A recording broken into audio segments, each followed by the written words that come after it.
Hey everyone, thanks for joining. We'll get started in a couple minutes. In the meantime, if we have the chat open, if you don't mind putting in your name, where you're coming from today, what organization you're with, that would be great.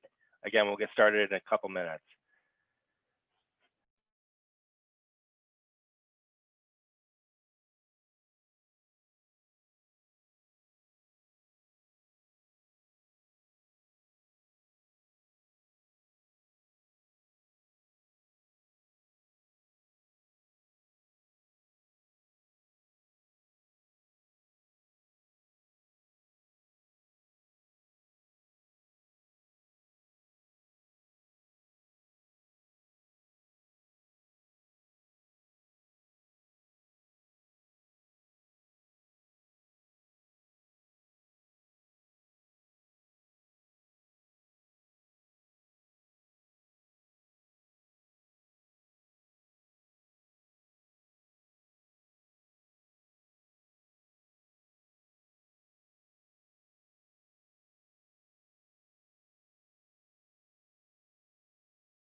Great to see people joining from all over the world. So good morning, good afternoon, good evening. If you're just coming in, we're asking people to, in the chat, just send a brief message. Send it to all panelists and attendees, just telling us who you are, what organization you're with, and where you're joining us from. We'll get started in about 1 more minute, give some time for people to filter in and for you all to introduce yourselves in the chat.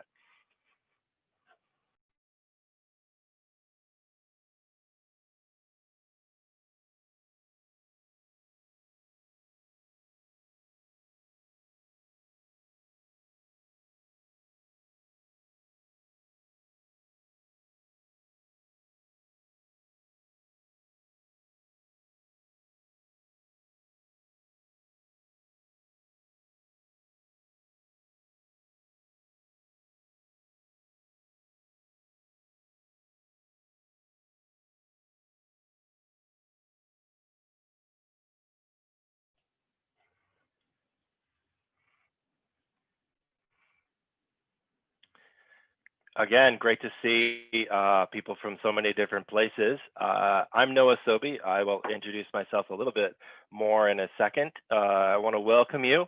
We're going to get started. We'll leave the chat open for a little bit for people to continue introducing themselves, telling us where you're joining from today, what organizations you're with. If we could go to the next slide, there's a couple of housekeeping things that I want to go over. So we're going to be using the Q&A for the bulk of the engagement in this webinar. So we'll be actually locking the chat box in just a second, and then encourage you at any point to put a question using the Q&A function at the bottom. At the bottom, you'll also notice that there's a closed captioning option. So if you would like to see subtitles, captions, please select that, enable that for yourselves. Then the final bit of webinar housekeeping is that we're going to be doing some polls across the session today. So encourage you to fill those out when they come up. They're anonymous. They'll pop up on your screen, and you either have to exit to make it go away or complete it to make it go away. So let's move to the next screen. I'll tell you a little bit about what's going to happen today. We're scheduled for 90 minutes. I'm going to start off. I'm the moderator, Noah Sobe from UNESCO, where I help to lead on the Futures of Education initiative. That's the reason that brings us together today. I'm going to offer a brief introduction to the initiative, and then we'll move into 3 presentations. I'll provide some of the context for the presentations. We'll have some engagement. We have an excellent moderator on hand, sorry, with the quality of the moderators to be determined. We have an excellent discussant on hand. And then in the last half hour, we'll have time for Q&A from all of you and engagement. So if we could go to the next slide, I want to just quickly introduce you to the people that you're going to hear from today. So Helen Haste and Vidar Chopra are going to talk, Michelle Seisworth, also Aaron Benavot and Andy Smart. And then we have a fantastic discussant in Mahboob Morshed. A variety of organizations have come together to make this webinar possible. Everyone's own individual institutions listed, as well as Teachers College, which is providing the technical support. So we're very grateful to everyone at TC. There are many people who've come and made this all possible. Also, NISSEM has been an important partner here. So let's go to the next slide, which is a placeholder for me to just give a very brief account of what brings us all together. UNESCO has launched a new flagship initiative to rethink how knowledge and learning can shape the futures of humanity and the planet, although it's perhaps better to put that as the futures of humanity with the planet. This is a visioning exercise that follows in an established UNESCO tradition of every quarter century or so, convening people to do a state of the art, a state of the field, analysis of the challenges we face, the opportunities we face, and what we foresee for the future. If you're familiar, you may know the 1972 Learning to Be report, or maybe the 1996 Delors Commission report, Learning the Treasure Within. And really, we're in the latest iteration of this process. There's an international commission that is chaired by the president of Ethiopia, and includes 17 interesting thought leaders from a variety of different areas. One thing that I think is a bit different from past versions of this exercise is the breadth and depth of the public and expert engagement. For over a year now, UNESCO and many partners have been organizing focus groups. We've conducted now over 240 in different parts of the world, getting insights into people's hopes and fears, aspirations for the future, and how they see education playing as positive a role as possible in bringing about the just, sustainable, desired futures. We also have a set of online platforms that you can get to through our website. We'll put up that link in the chat in a second. We've had text submissions from around the world, artwork. There's an online survey that 75,000 people have taken. So there's a real commitment to global engagement broadly with all stakeholders, and also to global engagement with experts who are not just people in education, but people from different areas who have important things to say about the futures of education. And so one form that has taken is the commissioning of background papers. So the International Commission has released a set of publications so far. One was a visioning and framing document that came out in February of 2020. There's another important report on the challenges that COVID brings, 9 ideas for public action. I encourage you to check them all out. You can look at them at the website. But in that initial visioning and framing document, the International Commission identified core areas of interest around human and planetary sustainability, around knowledge, production, access, and governance, also citizenship and participation, work and economic security. We commissioned about 25 background papers. And what we're doing today is bringing together the authors of 3 of those papers. The papers we think speak very well to one another. And we think it'll be a very productive discussion. So I'll just close by encouraging you all to go to the Futures of Education website, learn more about the project, and now invite us to dive right in to our first topic, which is going to be a presentation from Vidar and Helen. So I'm going to pass the floor over to you.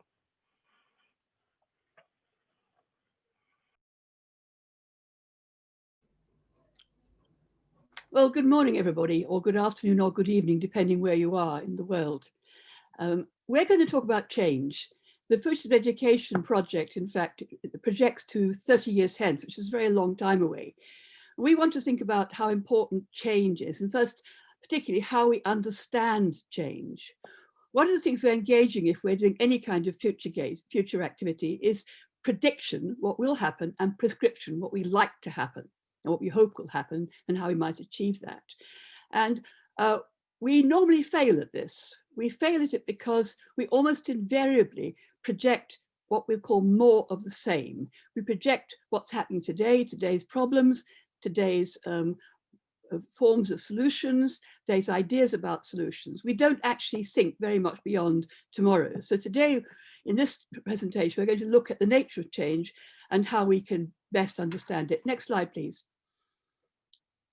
So to understand change, and in order to create effective predictions and prescriptions, we have to think about what happens in change.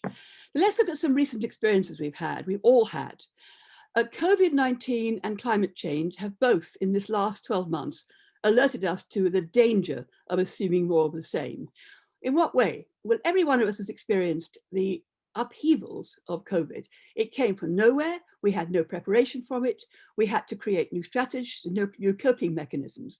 And out of it have come new ways of dealing with all kinds of things, including, of course, education, because we had to teach in different ways.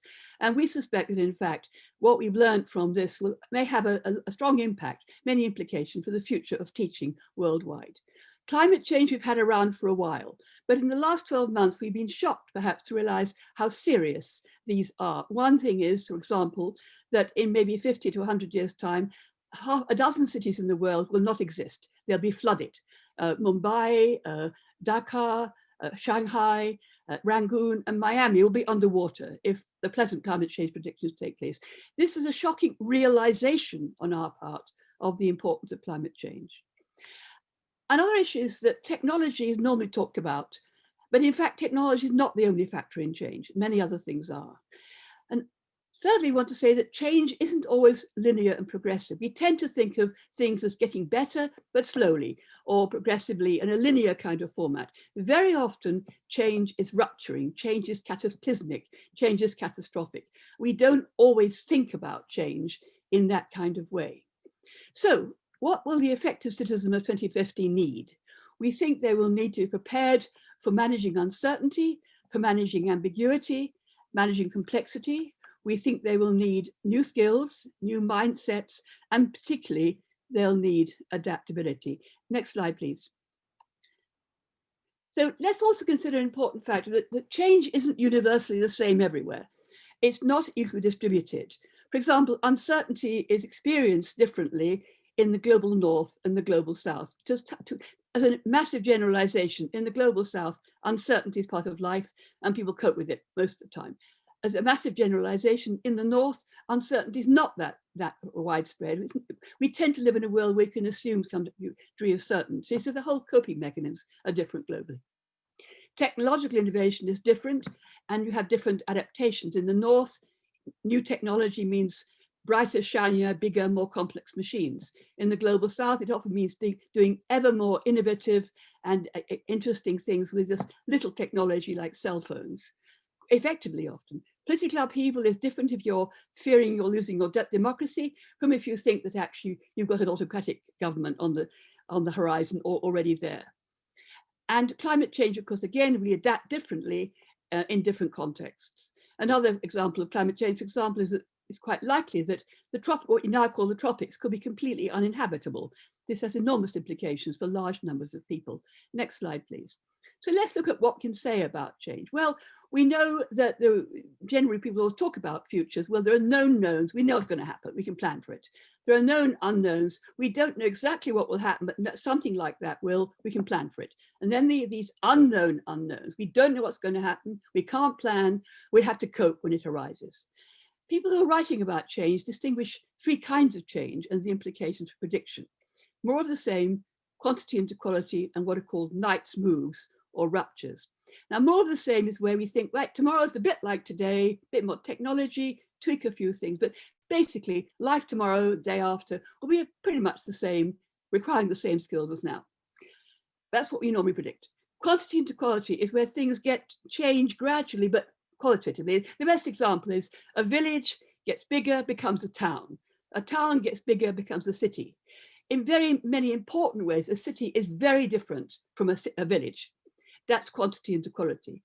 The third one is the interesting from today's point of view, Knight's move, like in chess, you know, or ruptures, which people are talking now about ruptures, when something very unexpected, largely unplanned for, happens. Now, for example, in technology, an obvious example is the microchip. When we had the microchip, our entire lives, every aspect of our lives changed from the 1950s onwards in ways that were not predicted or anticipated before that. But there are many other examples of ruptures and Knight's moves. For example, political revolutions, political conquests are also ruptures and Knight's moves. The main thing is major things happen which fundamentally transform our way of life, and we cannot predict them. Even experts cannot predict accurately what will happen with Knight's moves and ruptures. Yet all the time, our progressive model of gradual change is not working, because in real life, much of the time we're experiencing Knight's moves and ruptures. And we have to think differently in planning for the future about how we conceptualize ruptures, and particularly how we conceptualize preparation for it. Next slide, please. So let's look at what actually happens in Knight's moves and ruptures. Well, I said it's widespread. First of all, the underlying narratives and explanations that we use to make sense of the world change. We have to have we develop new ways of explaining causality and consequences. We have to find new ways to explain many areas of our lives, socially, technologically, politically, financially. What's taken for granted is certain changes. Suddenly things we assumed were gone forever won't. Our values will change, and our priorities will change, and our practices in order to accommodate these priorities will change as a consequence of fundamental changes.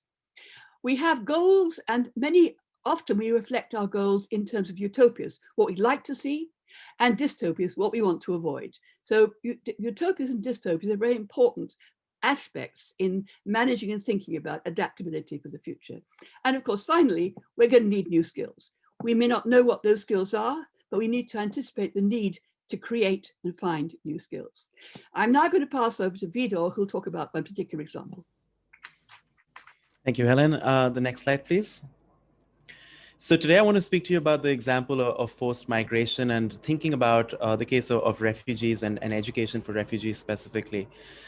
So one of the things that we've seen in refugee education is this idea of inclusion, which basically means that increasingly refugees are now being able to access national systems of education in the context in which they find themselves displaced to, often living in these contexts for decades at end.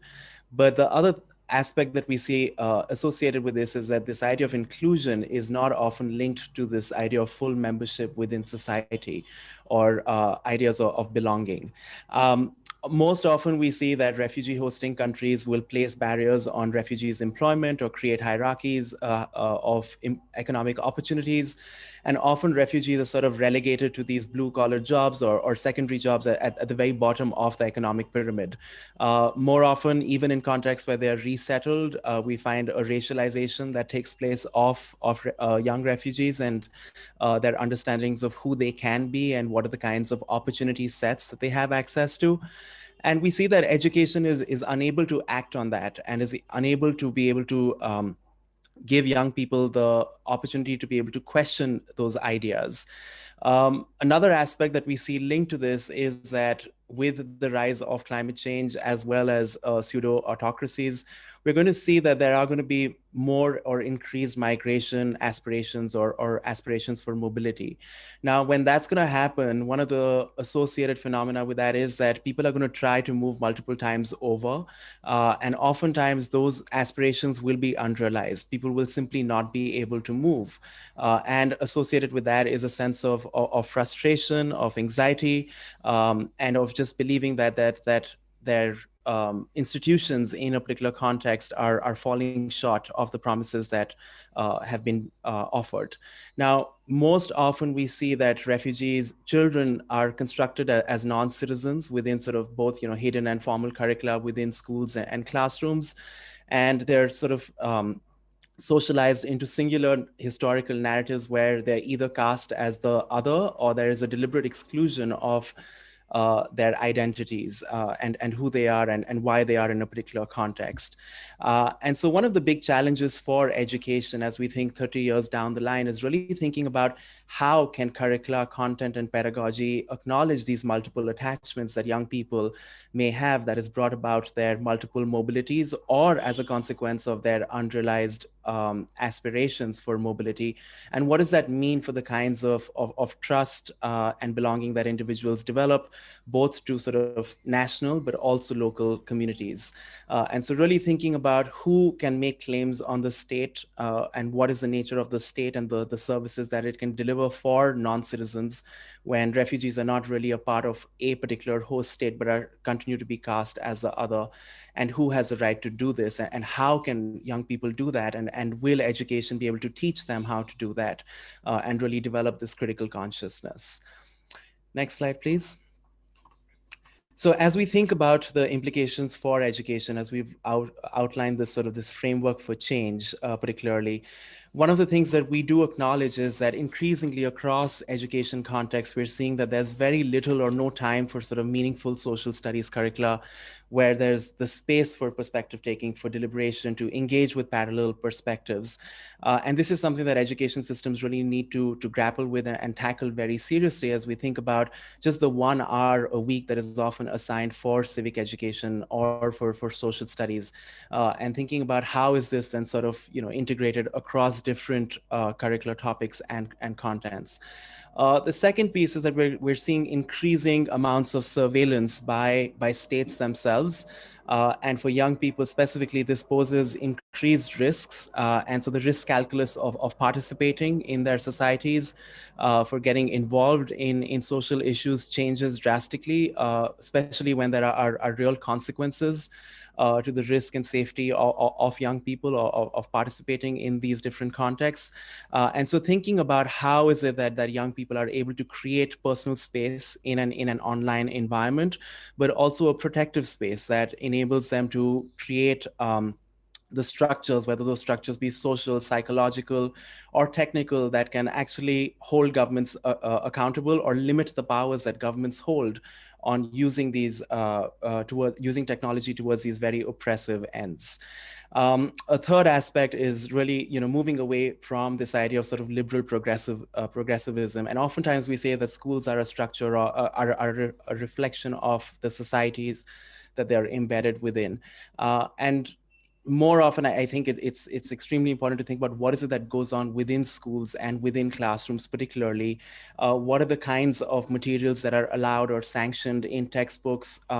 What do teachers and school leaders and peers interactions reveal about what is valued, who is valued, and how do these interactions shape and structure attitudes and collective understandings of what is justifiable, what is permissible in both in schools, but also broadly in society. And so really thinking about this idea that the nature of democracy is going to look different, and we may not have as many democracies as we think that we well might.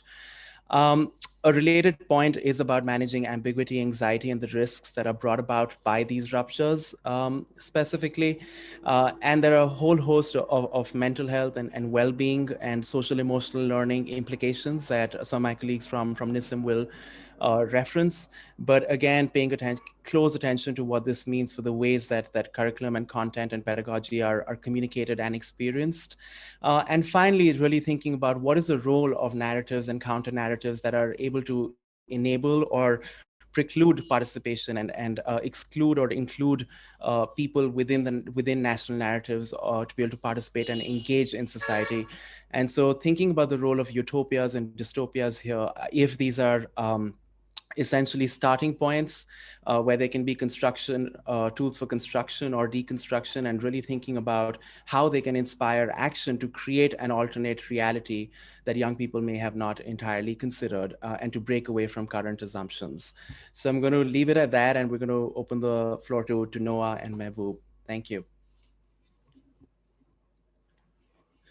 Thanks very much, Vidor and Helen. And actually, before we come in, we want everyone in the audience to come in. So if we can launch the poll and just get a quick check from people. So just take a second and think through what you think will be the greatest challenge in your society in 2050. And sorry, please just pick one.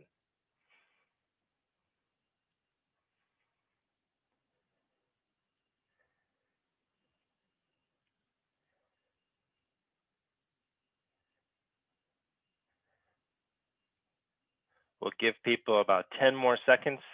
If you could just pick one challenge, and then we'll show you what people in the group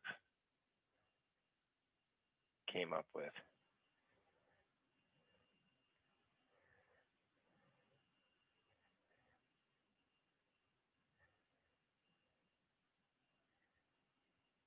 All right, polling's closed.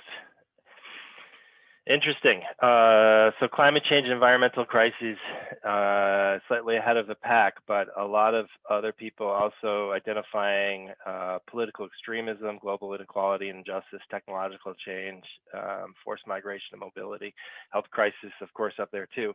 You know, in response to one of the, I mean, Helen, I think did a great job of laying out some of the sort of dimensions around change and how we orient to it. I think one of the points we're at right now is with this pandemic, I think there's actually a bit of risk that we consider that now we've seen the worst, and that being prepared for future pandemics means we're prepared for future disruptions, when in fact future disruptions might come from left field.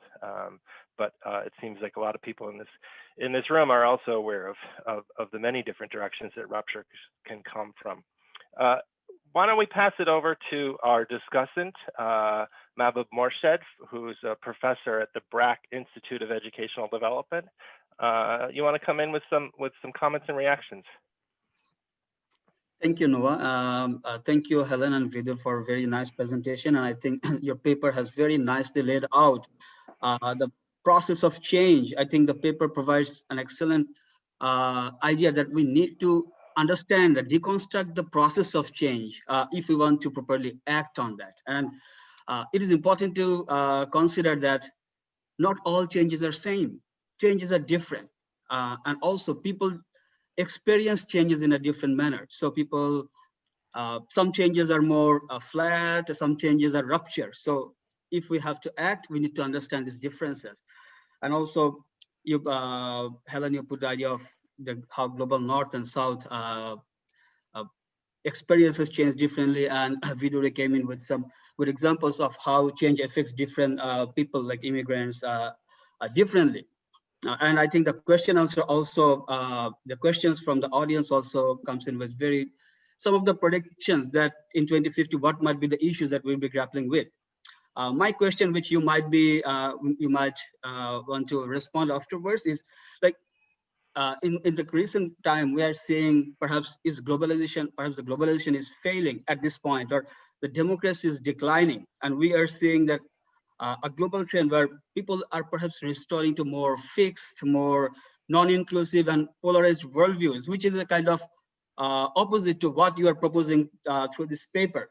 And we can see even in big and established democracies, the trend that this exclusive, more fixed mindset.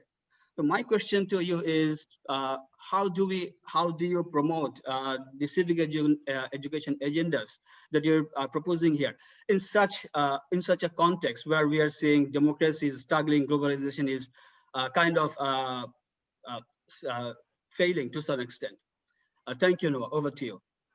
Yeah, no, I think we've got a minute. If Vida or Helen want to come in, it's a great question because it really illuminates one of the ways that different people around the world are in fact responding to change.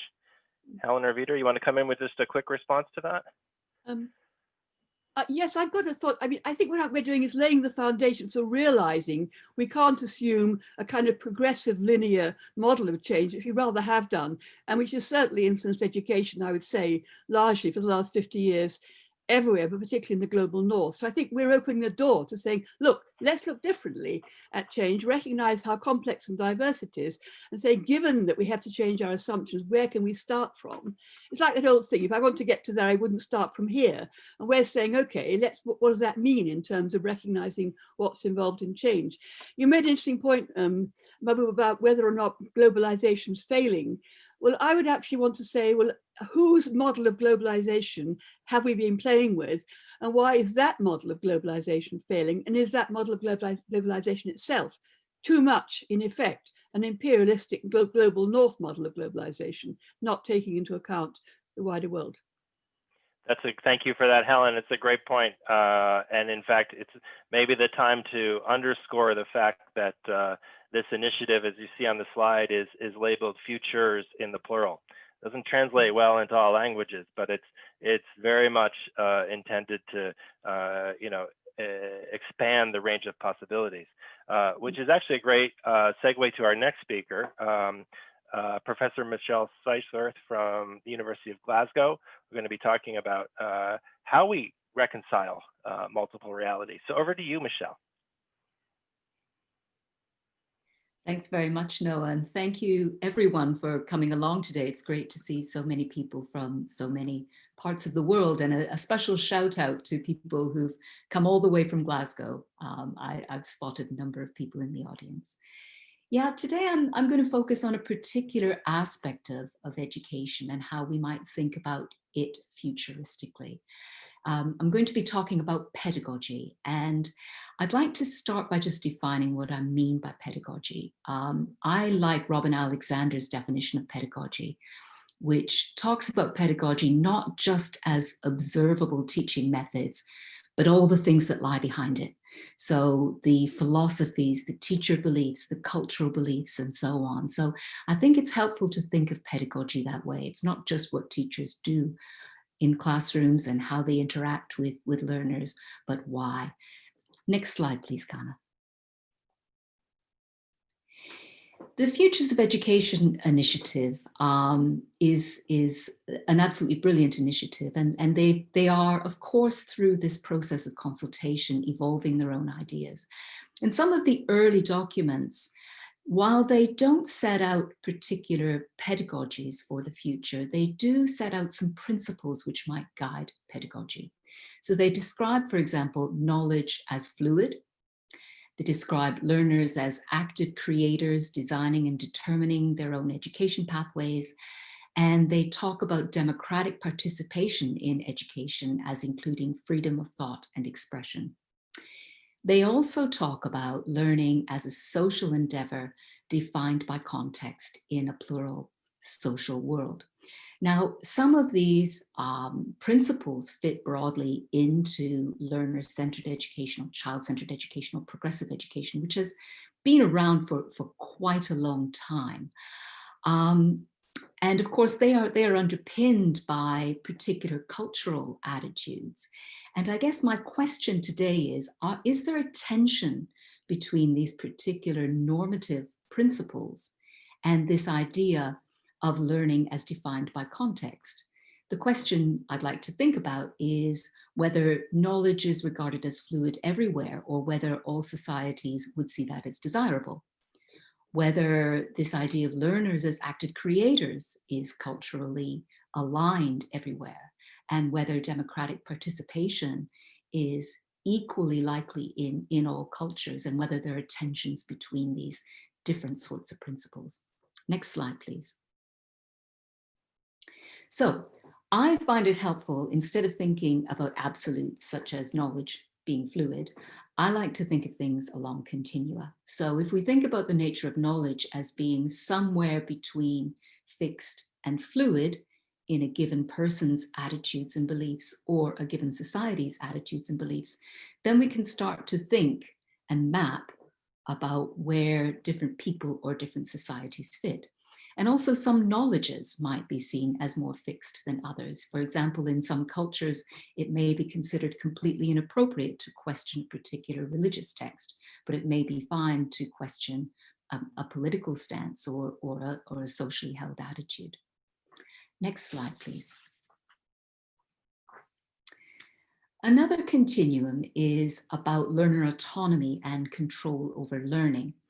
Again, it's not so much about putting this as black and white, but about thinking about it as a question of degree.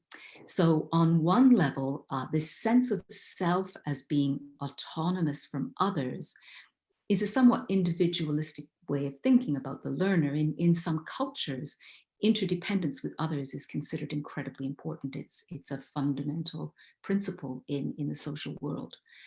We might also think about the rights that learners have in different contexts to choose their own path or choose their learning journey. And that may again depend on disciplines. So in the arts, for example, there may be more freedom to be creators, but perhaps less so in other subjects. And often assessment drives this as much as cultural belief. So therefore, this intersects quite a lot with the question of power in learning spaces. Next slide, please. So if we think about another continuum as the continuum concerning power, participation, and relationships, when we start to think about relationships in classrooms as being ranging from authoritarian teacher-learner relationships to democratic teacher-learning relationships, rather than thinking about democracy as a kind of absolute. And I mean, I would argue that most teachers would, individual teachers would probably see themselves somewhere along this continuum, or perhaps even as an individual at different points along this continuum. At different times. There may be times when a particularly authoritarian approach in the classroom is completely appropriate for safety, for example, but other times when we can have a much looser framework within the relationship. I think it's also incredibly important as well to distinguish between authoritarian teachers and authoritative teachers. Authoritarian teachers being teachers who exercise a lot of control over behavior, for example, whereas authoritative teachers are teachers who have a lot of subject knowledge. And this may be something that learners respect and want to learn from. So I think it's important to keep that distinction. And in some contexts, one may be acceptable, but the other may not. And again, in a question of degree. Next slide, please. So why do I find it helpful to think about these continua rather than thinking about absolutes when we're thinking about pedagogical futures? Well, first of all, I do think that this helps us to secure that respect for diversity. All of these continua have different cultural expressions and at times religious expressions as well, and it allows for respect of those without setting up some kind of right or wrong principle. It also accounts for progression in a direction of change rather than a pass or fail. So it allows a given teacher or a given group of teachers or a given society to start asking questions about where they are on that continuum and where they'd like to be and how they're going to get there and how quickly, rather than just, well, okay, we've now reached this, knowledge as fluid, desirable state, or we haven't. I think it's also very pragmatic. I think, I've done a lot of research in my time on learner-centered education as a traveling policy. And we can see that the levers that we have for making dramatic changes to education do not work very well. where learner-centered education has been an important policy, it has not taken hold in the way that was anticipated by policies, and it has not necessarily achieved the goals that are set out in policy. There have sometimes been unintended consequences. There have been what Harley and colleagues have called tissue rejection, where there is a poor cultural alignment with the principles of learner-centered pedagogy. It simply doesn't take hold. It just doesn't work. And there are often competing agendas, for example, the examination systems that don't facilitate it.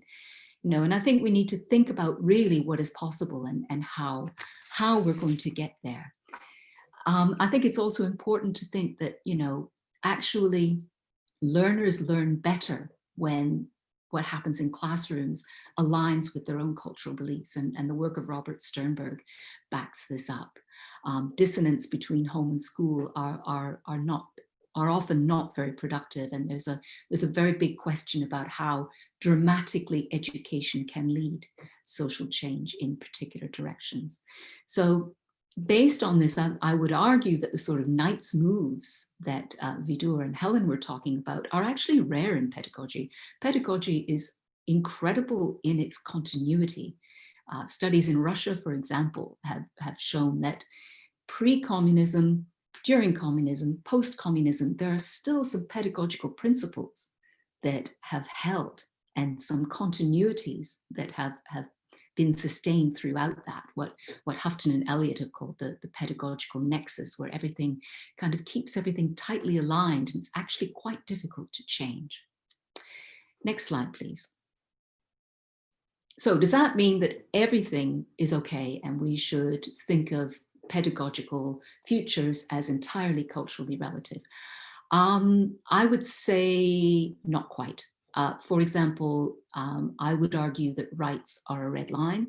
If teacher authoritarianism strays into practices that would violate children or human rights, then that's not acceptable. So I believe that the rights conventions give us a set of principles that allow us to say, okay, well, it's a continuum, but this extreme is not appropriate.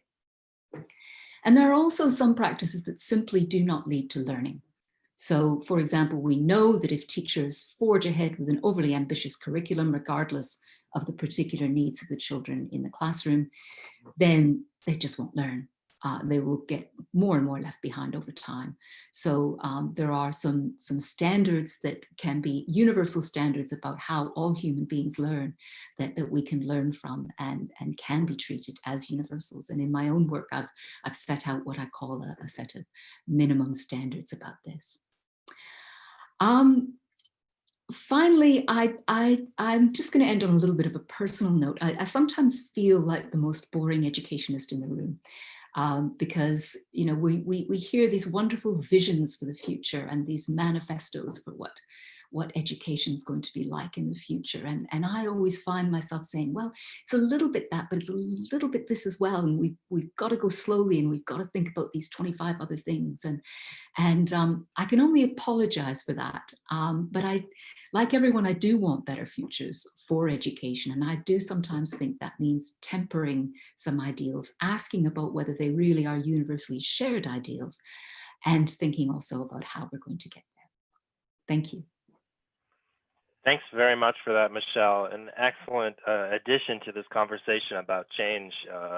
It's interesting, we use often the notion of a pendulum swing to describe change in education.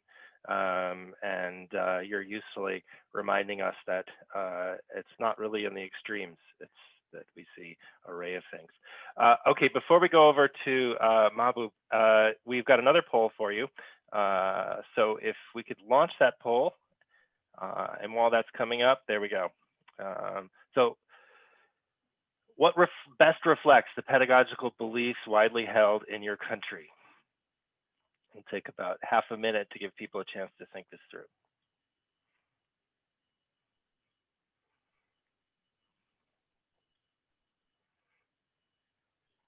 While people are doing that, I'd just like to say that I'm aware that this is a fairly simplistic poll. And it all depends on what you mean by knowledge and what you mean by guide and what you mean by authority.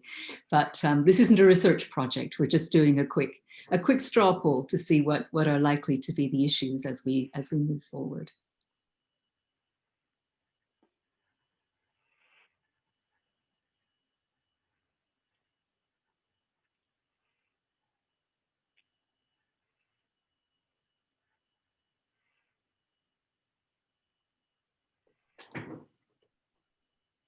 All right, what if we close the poll and let's share the poll results.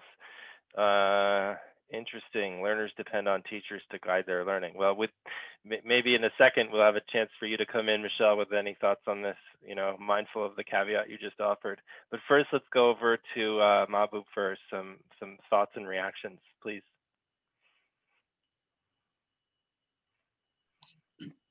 Thank you, Michelle. Thank you for a very nice and articulated presentation. And what I liked very much about your paper is that it provides people and culture with space, like not assuming that reality is single or binary, but rather reality is multiple. It is very contextual, and knowledge and truth are, as we talk about knowledge, as we talk about learner's role, or as we talk about relationship between teacher and student, it falls along a continuum than a binary. So I think these are very important to understand and recognize. And it also, as we are envisioning a future, it also gives us a space to be pragmatic and be, take a breathing space, take a pause, and then also consider the context that might work, the actions that might work in my context. And particularly if I talk about learners' role, if we think of this pandemic, the learning has taken a halt, schools are closed, and in cultures where learning may be very much dependent on teacher alone or schools alone, whether if we could think of a continuum where perhaps teachers and learner co-create, there's a good balance, then we could perhaps find a way where even in a remote setting where teacher could, student could use their time at home, to create the learning or guide their learning. So there could be some ways to navigate the space, but I'm particularly in my context where knowledge is very much focused on teacher or school. We don't see a real learning happening. So thinking of a continuum might be very helpful. These are my comments, brief comments about the paper, and I think it very nicely layouts the complexity around pedagogy and the cultural nuances around it. I have a specific question, particularly from the context I'm coming in. The question is about teacher identity. Like in my culture, teachers exercise significant power, authority, and respect, and that has been culturally passed on to them. And as we talked about knowledge as a continuum, or teacher-student relationship as a continuum, and learner-centered pedagogy, in my experience, I have seen sometimes teachers feel a bit alienated when we talk about more democratic or more participatory learning in relation to students. So how can we re-envision the sort of individualized notion of learning-centered pedagogy in a collective society, and address issues around teacher identity as we talk about a more complex or contextualized pedagogy or more democratic pedagogy. So yeah, over to you, Michelle. Yeah, very, very good question. I would almost think of that as two questions in a way. One is about the collective society, and I think there's some really, really interesting work going on at the moment about how some of these visions of learner-centered education, which tends to be a bit individualistic, can be conceptualized in a more collectivist way. So instead of thinking about the individual learner, thinking about the group, thinking about the whole society rather than the individual. There's some really interesting work going on by people like Jeremy Rappley and Hiraku Komatsu and Keita Takayama about how, some of the big global drivers of education, which are framed quite individualistically, could be rethought. If we were more inclusive culturally. PISA questions, for example, when PISA looks at things like global competences or happiness. You know, how do we frame these in a way that actually is meaningful to people in a collectivist society? But then there's the other dimension, which is about teacher identity and their power in the classroom. And this is something that does change terrifically slowly, but it does change. I mean, my parents had a very different relationship to their teachers than I did. And you know, presumably the next generation, there will be shifts again, but it's slow, it's at a glacial pace. But certainly, you know, in my own work in contexts like the Gambia, one of the first things you have to do is take away some of the fear that comes with those changes, because, you know, teachers who are used to having automatic entitlement to respect and you know, the right to impose that, worry what's going to happen if that's taken away. And that's a process. You know, working through those sorts of fears with teachers is a major process, but the starting point is asking, how far do people want to go with that? How far do learners want to go with that? How far do parents want to go with that? How far do, you know, does the wider society want to go with that? And, you know, it may be a case of incremental and only going so far. Thanks very much, Mahboob and Michelle. Let me just pause for just a couple of kind of reminders. One is that all these presentations are based on full papers, excellent full papers. And I've just put a link in the chat if you want to chase them down. A number of you are using the Q&A to raise questions. Please continue to do that. Put in a question at any time. And then just the final reminder is that we do have closed captioning available. If you'd like to see subtitles, you can activate that on the bottom part of the Zoom screen. So now we're going to go over to our third presenter, two presenters, Andy Smart and Aaron Benavot. Over to you. The floor is yours.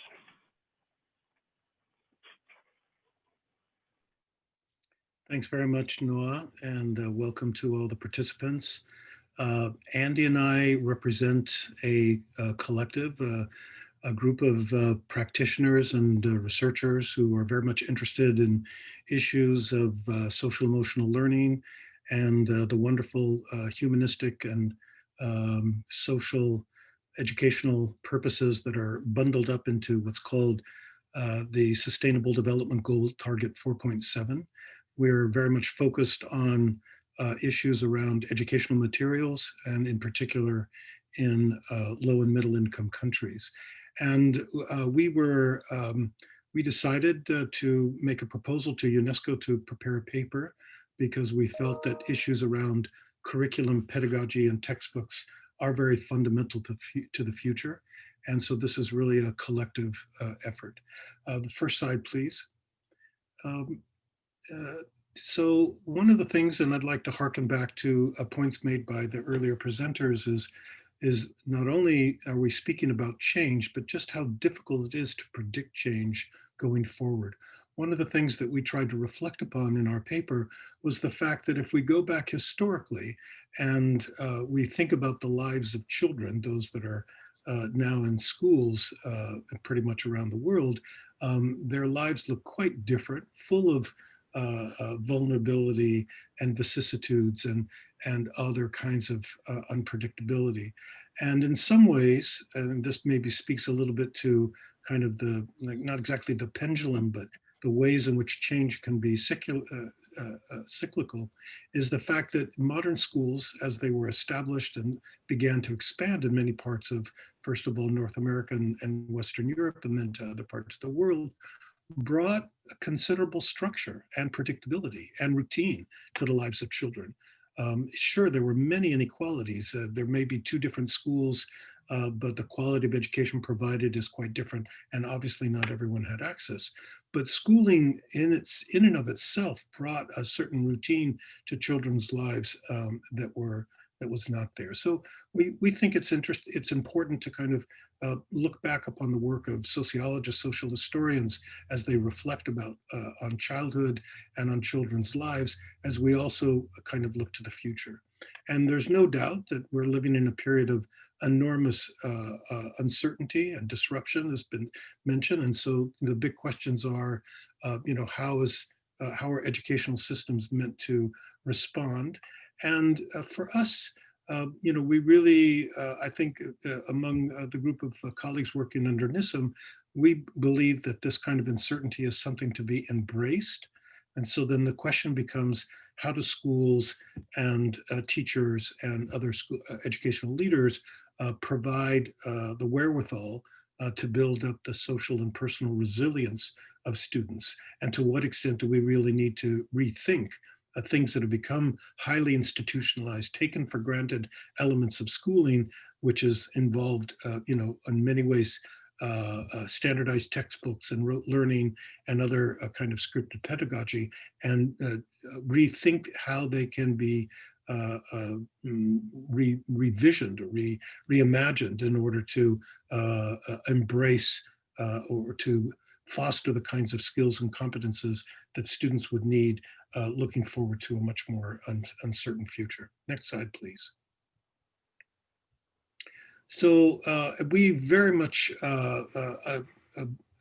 support the points that Michelle has made in her presentation, and all of us, I think, are very much believe the importance that the change, to the extent that we seek to bring about altered schools and educational principles and pedagogical practices, and the only way to really move this forward is adapting it to the context in which they're purposed. And so it's very important for change agents, whether they be local or national or global, to think very seriously about the context in which the education systems are embedded. And this, for us, this context not only includes social demographic aspects, but also obviously economic constraints, budgetary constraints. Certainly the kinds of knowledge, cultural knowledge, religious sensibilities, other kinds of values and attitudes are very important to take into account in trying to bring these kinds of changes. And certainly because of the focus that we have on issues of the curriculum and textbooks, it's very important to take account of how schools, how educators understand the kinds of subjects that are meant to be conveyed to students, how those have been constructed, how they've been packaged, what emphases they're given, how textbooks are meant to relate to the subject matter. These are things that are often embedded in particular cultures, often sometimes with external forces, but this is very important to keep into consideration given the centrality to in our mind of instructional materials and particular textbooks in the classroom, especially in places in low and middle income countries. Next slide, please. And so we think that one of the key kind of dimensions here that needs to be brought to fore is that to the extent that we really are trying to rethink some of the goals and purposes of education, that it isn't just paying attention to cognitive dimensions of learning, to the ways that students acquire particular bodies or pools of knowledge that is really going to bring about changes in the future, or their ability to adapt to the enormous uncertainty in the futures that they will confront. But we really do think it's important to address the kind of social and emotional and even behavioral dimensions of learning. This is also something that needs to be enormously attentive to the cultures, to the different kind of school systems. What do they mean by social emotional learning is certainly not universal and varies very much from one part of the world to another. And so we believe that teachers need to, as my colleague Andy will move forward and discuss further, teachers also need to be trained or be prepared to be able to engage learners in these kinds of dimensions in ways that often they haven't been prepared in the past. So we believe that that social emotional learning is key to developing the kinds of skills and competence that children need as they confront the future. And I think that with that, I'd like to turn it over to my colleague, Andy Smart. And please, to the next slide, please. Yeah, thanks, Aaron. And so we come to textbooks, which is a focus for NISSEM. And why textbooks? Aren't we talking about the future and about change? Well, that's why we're also talking about the possible. In centralized education systems, textbooks are the curriculum. They're also a policy document. But instead of enabling learning, they very often close learning down. Textbooks legitimize practice. That is the kind of pedagogy that underlies the teaching. They embody process and purpose, including the social process of learning and the social purpose of learning. Next slide, please. The social is part of the context that both Michelle and Aaron have referred to. Textbooks can help us to be more precise when we talk about the cognitive and the emotional or the affective. Textbook writers around the world are always faced with the task of enacting curriculum policy by means of a textbook. They have to turn a curriculum framework into a framework for a textbook. So what do they do? And what can they do? Textbook writers need to start where the teacher is at and where the student is at. So this is where the affective dimension is so vital. Learning is affective. We've drawn a lot on the work of Mary Helen Imodino Yang, who said it's neurobiologically impossible to build memories, engage complex thoughts, or make meaningful decisions without emotion.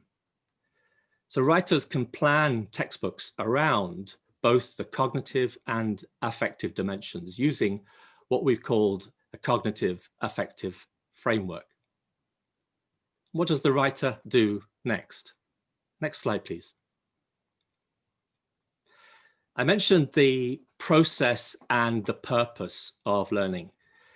The cognitive affective framework is a way of organizing content and pedagogy of the textbook. Content and pedagogy reflect purpose and process. In our paper for the Futures of Education, NISSEM presents a model which we are calling the strong model as an approach for writing textbooks, especially for basic education.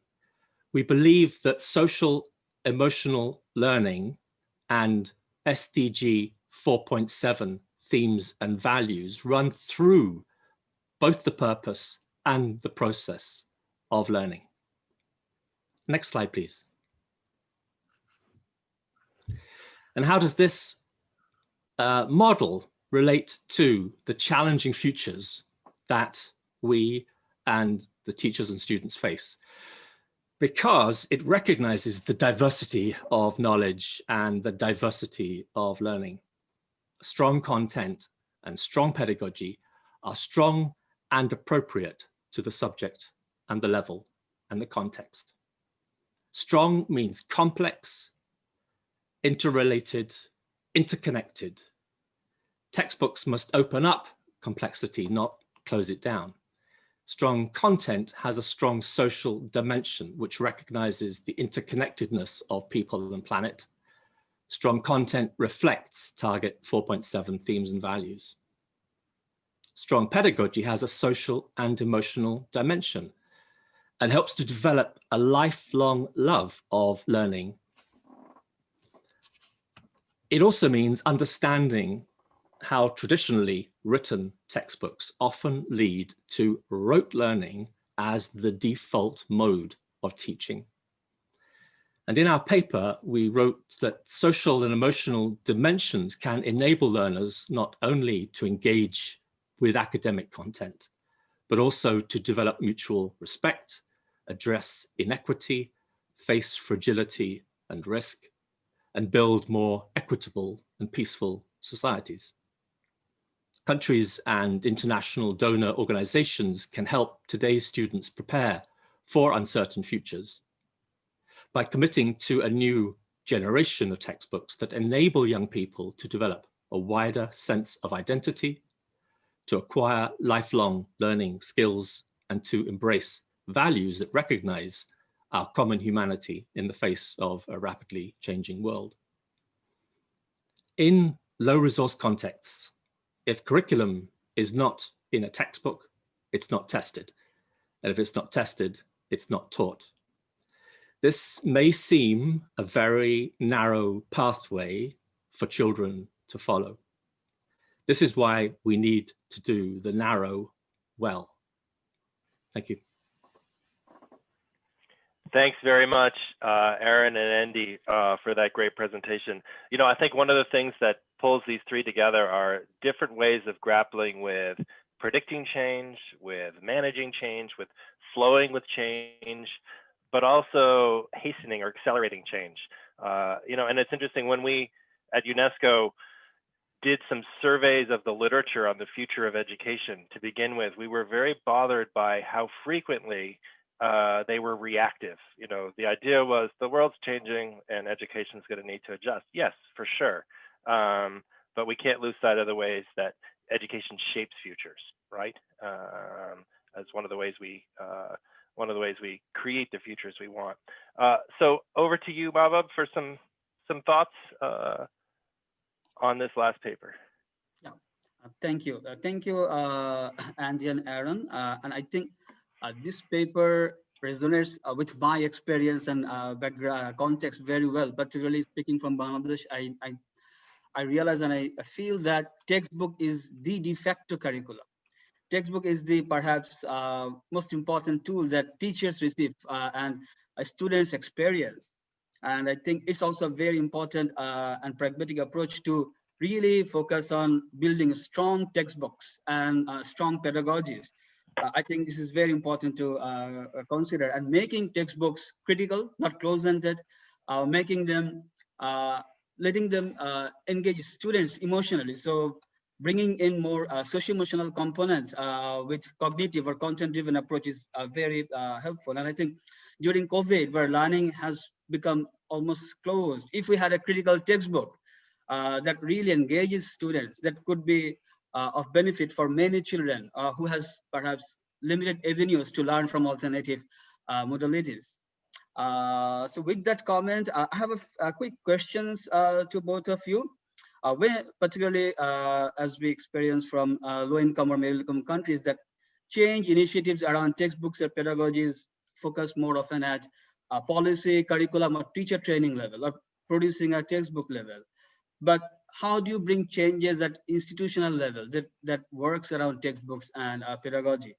How we are proposing that education should be more agile, resilient, critical, students should be more flexible and critical, but how do we make institutions, education institutions, more agile, flexible, and critical so that they can prepare learners better through strong content and strong pedagogy? Andy and Aaron, over to you. Yeah, I think Andy has a much more broad experience in the field than I do, so I'm going to give him the first cut at this question. You're muted. Yeah, thanks, Mahboob. So there are different institutions that work here, obviously. The critical one at the beginning of this process is the organizing institution. That's usually the curriculum directorate or curriculum center. And I think one of the processes that they need to engage a lot more with is involving teachers in the entire process. So it's in curriculum review, in planning the textbooks, in testing out different ideas, in thinking about pedagogy when they're thinking about textbooks. Because, you know, we know that a lot of textbooks are written primarily by people who don't have the classroom experience, or if they are involved in the textbook, it's a sort of nominal sense or tokenistic sense rather than being equal voices in the creation of that. So I think that's the role for the curriculum center. At the school level, you know, one of the things we're trying to promote with our NISSEM thinking is how to empower teachers rather than close down teachers with the textbook. So that we see a lot of things that textbooks prevent rather than promote. And this is a process of balance, negotiation, so that it doesn't threaten teachers, etc. But it supports them. But it needs to the textbook needs to provide support for teachers as well as support for learners. Aaron? Yeah, I agree. I think that one of the other institutions that is lurking in the shadows here, in some sense the elephant in the room, is the assessment systems in many of the countries. And so with all the best intentions, you could potentially produce more open-ended, more flexible, let's say more adapted textbooks and teacher instructional materials. But if the assessment frameworks and systems remain as rigid and as inflexible as they are, then you really kind of butt up against enormous problems here. So it's clear that one of the ways to open up, and by the way, this is also a question of some of the participants in the Q&A. Clearly, unless we address this elephant in the room, the rigidity of assessment systems, and find other ways to do more formative rather than summative assessments, and find ways to use other ways of gauging, the learning processes that children are involved in, and give credence to those, and both in their grades and also in their ability to move through the education system. I think these are very critical aspects too. Thanks, Aaron and Andy. Yeah, as Aaron just mentioned, there are a number of questions in the chat related to assessment. So we just heard from Aaron on that. Maybe Michelle, Helen, Vidor, if you want to come in kind of with thoughts. Michelle, you made a very interesting comment in your presentation on assessment driving learner control. I don't know what your thoughts on these questions are. Over to you. Yeah, assessment is a massive driver in education systems generally. And certainly the literature on the implementation of learner-centered education policies in different countries points to one of the major barriers being assessment systems. So if you try to introduce more learner-centered pedagogies, still have a high stakes, knowledge-based, rote memorization founded examination system, that's going to be much, much more powerful than any policy lever that anyone could have. It's really interesting to see what's going on in the UK right now. I mean, I grew up, I've never taken a standard exam in my life. So, it is possible. You can live to tell the tale and end up being educated and know a thing or two without taking standardized exams. But where they are embedded, people feel very strongly about them. So at the moment, because of the situation with COVID-19, examinations in the constituent parts of the UK were cancelled last year and are likely to be cancelled going forward. And people are panicking. How are we going to know what students know? How can we trust teachers to tell us? How are we going to decide who gets to go to Oxford? I mean, it's a very, very powerful part of the system, and I'll be very interested to see going forward whether that addiction to standardized tests gets broken by this couple of years of being away from it, or whether it's just going to come back harder than ever. Thanks, Michelle. Yeah, no, in some school systems, right, the buildings are closed except for the time when the kids have to come and take a standardized test at the school. Helen and Vidor, thoughts on this? Sure. Thank you. Yeah, I think, there's a real tension here with the assessment piece and thinking about young people and students themselves, right? And what is it that the exam asks them, and what is it that is permissible and the right thing to say versus what is it that they actually feel about a situation. And so I just want to bring in a little vignette where, in Lebanon, I remember speaking to this 9th grade Syrian student who's a refugee, but also taking this very high stake examination, which really determines what their next course is going to be on their education. And so the student being asked in their sort of social studies or civic examination about, what their views are on sort of rights, right? Their rights and duties as a citizen, when in fact they are not a citizen, they're a non-citizen in that particular context. And so the student really feeling torn about knowing that there's a certain thing that I need to say because the teacher is going to follow a rubric to be able to grade my particular examination. And this examination is a really high stakes one and I need to clear it. But here's what I actually feel. And so there's being this real dissonance of what is it that you can say, and then what is sort of the right thing to say versus what is it that you actually feel. And so thinking about where is it that young people can actually express these dissonances or these contradictions, if not in a formal sort of assessment system, then are there other sort of formative assessments through the year which can open up the spaces for these kinds of conversations?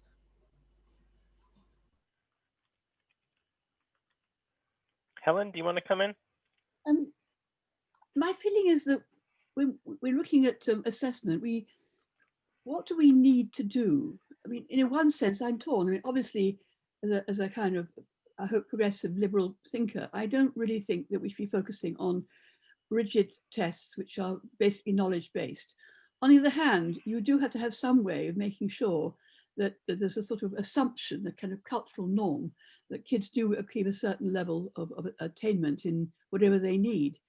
On the other hand, we have, in many cultures, we've struggled to find ways to focus on learner-centered education, and also on a different kind of sort of values about what is important to actually assess. Now, I mean, maybe this has been done, this is not my particular field, but if we looked at examples of where education is deliberately geared not to just look at knowledge, but to look at the kind of things that Aaron and Andy were talking about, and the kind of things that Vito was talking about. Do we have examples in the world which deliberately do not focus on memorization, but have successfully created at least a parallel way of evaluating people's development and performance? Yeah, thanks, Helen. Mahboob, do you want to come in with any thoughts? And then after you, I really want to give the presenters a chance to respond to each other's papers, because I think that's one of the values of bringing people who kind of responded to a similar set of questions in different ways together. So first over to you though, Mahboob. Well, comment on the assessment piece? Yeah, if you have one. Yeah, I think the questions that came from the participants is very valid. That how do you perform in a very centralized or high-stake assessment environment? How do you do that? I think perhaps there's no easy solution, but we can move bit by bit, or gradually.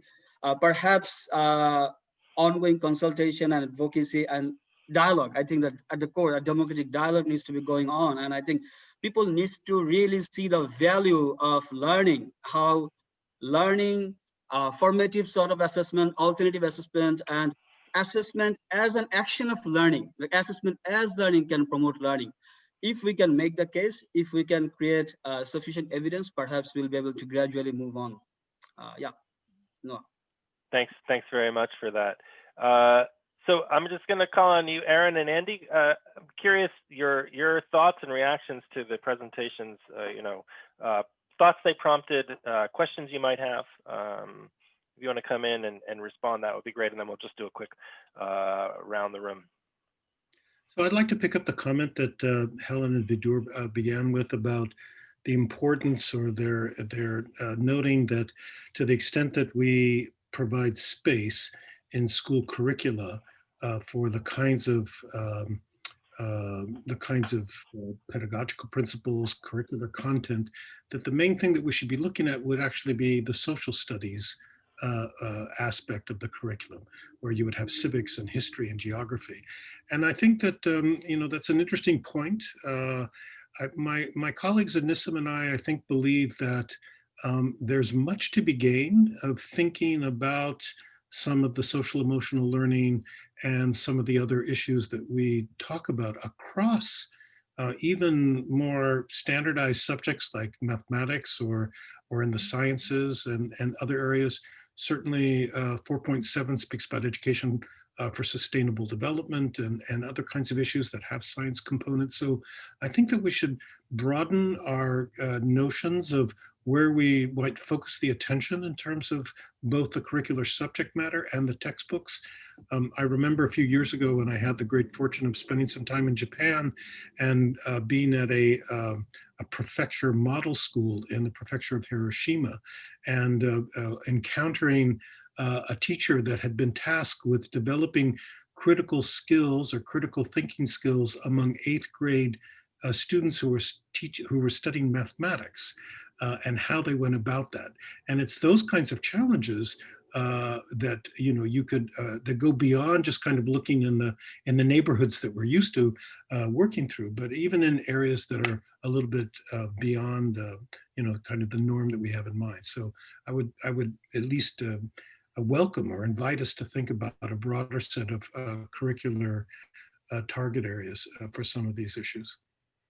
Oh, absolutely, Aaron. I think we didn't need to give the impression we were only focusing on a narrow discipline 1 hour a week called citizenship or social studies. As it happens, in many contexts, the kind of issues we're talking about are ghettoized in those places. And I'm sure Vida would agree that really the whole perception of people, amongst people who are working in citizenship education, is it should permeate the entire curriculum.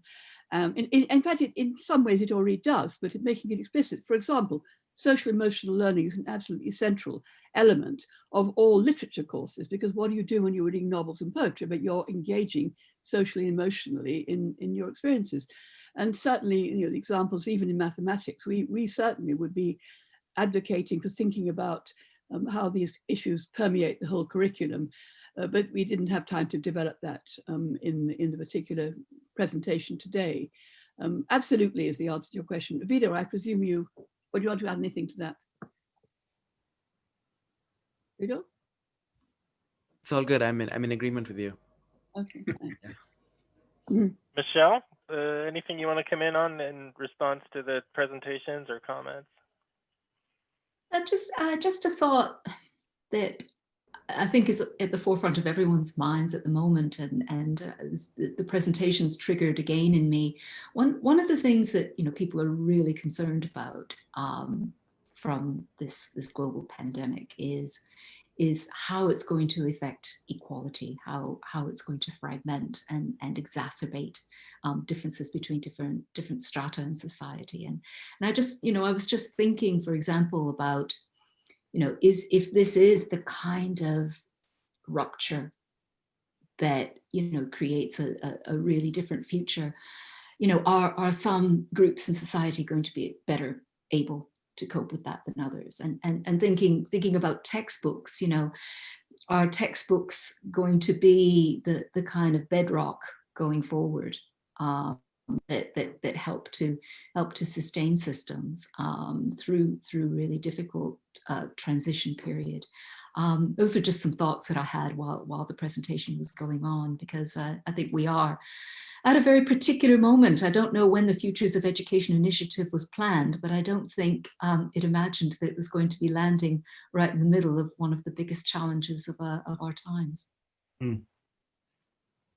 No, exactly. I mean, I think when it was started in September of 2019, people thought that it was a fine idea, but not a must-have. And then, with COVID, I think that changed a bit. There's this idea the future is now, and certainly this is there's a window right now.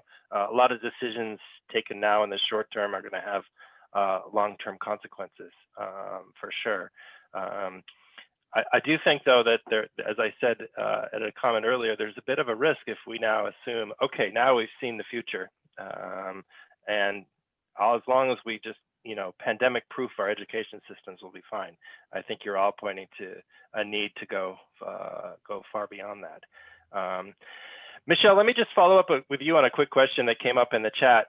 Just to clarify, with the position you're taking on learner-centered instruction as a pedagogic strategy, I mean, do you still see a future for it, or is the problem that the systems aren't able to get into practice in classrooms? I mean, what do you see happening?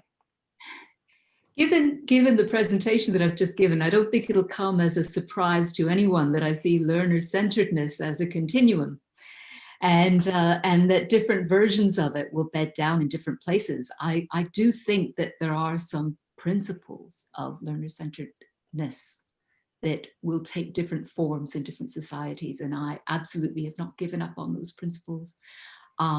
What I think is problematic is where it's introduced, where culturally it's a very poor fit, or where it hasn't been mediated to fit a particular cultural context or a particular resource context, or where teachers are not adequately prepared to introduce it. A one-day workshop does not change all that stuff that goes on behind teachers' practice. Teachers obviously can adjust what they do, but you have to change what they believe first, and that doesn't happen quickly.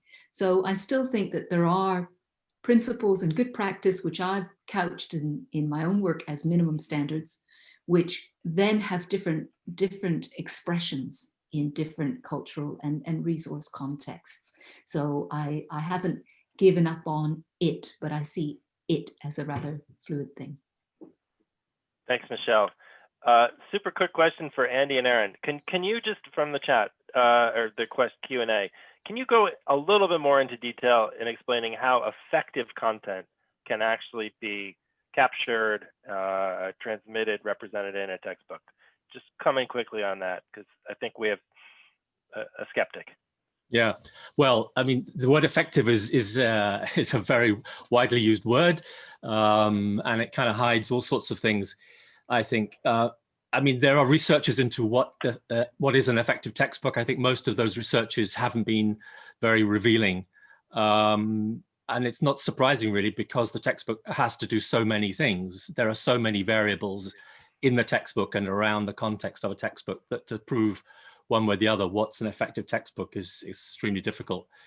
But I think one thing that can't be ignored is that there is plenty more evidence for how pedagogy can make a difference. And this is one of the reasons why we keep coming back to this idea of textbooks as a vehicle for pedagogy. And I think this is one of the things that I think a lot of curriculum thinkers or let's say in some countries don't really go far enough with thinking about. They're thinking of curriculum as a set of statements, definitions which need to be learned, which need to be transmitted, rather than thinking of how is curriculum being enacted in the classroom and how is the textbook playing a role, and what do we know about pedagogy that can make that more likely to happen if it's treated in a pedagogically appropriate way. And then a pedagogically appropriate takes us back to the things that Michelle's been talking about. So that would be my response. Thanks very much, Andy. So we're in our final couple of minutes here, and I'm going to pass the floor over to our discussant for some closing observations, maybe provocations, challenges to us all. So Mahboob, the floor is yours for a few minutes, and then we've got an exit survey. We want to give you people's emails. Maybe while Mahboob's talking, we can put up the second to last slide, if I'm counting correctly. And then we'll close with ways you can get further involved. So over to you, Mahboob. Thank you, Noah. I think these three papers has built on one another very well, and I think they draw on one another. I'm seeing some common thread in these papers. Is like we are perhaps we are going to experience changes at a faster pace than ever. And then perhaps we need a new sets of skill set, new sets of attitudes, new sets of knowledge set to nurture among our children. Like we need a future generation to be more adaptive, resilient, flexible, critical, inclusive, and more socially, emotionally competent. To not only to react to the changing future, but also to proactively act on it and create the future they desire. So which is very important. And in the process, complex unpacking of the change process, taking into account cultural and contextual nuances and dynamics is very important. These are the common threads I'm getting. And I also think it might be important to consider how the change can affect Global South and North differently, and how we can make children better prepared for that. So for example, as Helen has pointed out, that Global North and South experiences change differently, but their preparation is also different. People are very resilient in Global South, but the institutions that work for the changes, I have found that is often very fixed, not very open to change. So if we have to promote the agendas that has been presented in these papers, we need an education system that is very agile, that is very adaptive, that is very flexible and critical. And I think we need to think how we can steer our resources, allocate our resources, and put our force in a targeted manner so that children of the Global South do not lag further behind as a result of these initiatives. Thank you, Noah. These are my very brief concluding. No, thank you, Mahboob. Those are great points to end on. So let's just go to the next slide. You have the addresses there of everyone, and I know that all the presenters would be very eager to be in touch with anyone who's interested. We're also interested in your feedback on this webinar. So if you have a chance to click through the links also in the chat, and we may follow up by email, we'd be interested in your suggestions. There's going to be a second version of this at the beginning of January, January 7th at a slightly different time. The hope is that it'll make it accessible to people in other parts of the world. So it's going to be a rerun, but no rerun is ever the same, of this current set of presentations. So from the side of UNESCO, really want to thank the tremendous work that you've seen in the thinking around some really key issues that need to be taken into account in the Futures of Education Initiative. The Futures of Education Initiative will result in a report next November, I guess just under a year from now. And in the time between now and then, there's going to be a need for considerable more engagement with ideas. So we'll be sure to send all of you who signed up to this webinar updates and invite your involvement in future consultations. So again, a round of applause as we're able on Zoom for our presenters. Thank you all, and particular thanks to the folks at TC Teachers College IT for making everything run so smoothly. Kana, thanks for sharing your screen. And then there are others that are more in the background.